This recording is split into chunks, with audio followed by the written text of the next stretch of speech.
CBSE விவகாரத்தில் மாணவர்கள் மீது அக்கறை இருந்தால் ஒன்றிய கல்வி அமைச்சர் தர்மேந்திர பிரதானை பிரதமர் பதவி நீக்கம் செய்திருப்பார் என்று மக்களவை எதிர்க்கட்சித் தலைவர் ராகுல் காந்தி தெரிவித்துள்ளார். இது தொடர்பாக அவர் வெளியிட்டுள்ள எக்ஸ் தள பதிவில் சிபிஎஸ்இ தலைவர் மற்றும் செயலர் மாற்றப்பட்டு விட்டனர், தனிநபர் விசாரணை ஆணையமும் அமைக்கப்பட்டு விட்டது. ஆனால் உண்மையான குற்றவாளி தர்மேந்திர பிரதான் பாதுகாப்பாக உள்ளதாக குற்றம் சாட்டியுள்ளார். அலுவலர்கள் நீக்கப்பட்டனர், அமைச்சர் தப்பித்து விட்டதாக தெரிவித்துள்ள ராகுல் காந்தி இது மூடி மறைக்கும் செயல் என்று சாடியுள்ளார். இன்றும் தங்கள் கோரிக்கை மாறவில்லை என்றும் ஒன்றிய கல்வி அமைச்சரை பதவி நீக்கம் செய்து விசாரணை சுதந்திரமாக நடத்தப்பட வேண்டும் என்றும் வலியுறுத்தியுள்ளார்.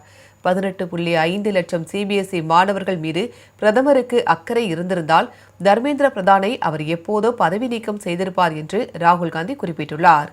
இந்த சூழலில் சிபிஎஸ்இன் கணினி வழி விடைத்தாள் மதிப்பீட்டு முறையில் உள்ள உண்மை பிழைகளை சுட்டிக்காட்டிய மாணவர் சர்தக் சித்தாந்த் மற்றும் அவரது குடும்பத்தினரை மக்களவை எதிர்க்கட்சித் தலைவர் ராகுல் காந்தி ஜன்பாத்தில் சந்தித்தார்.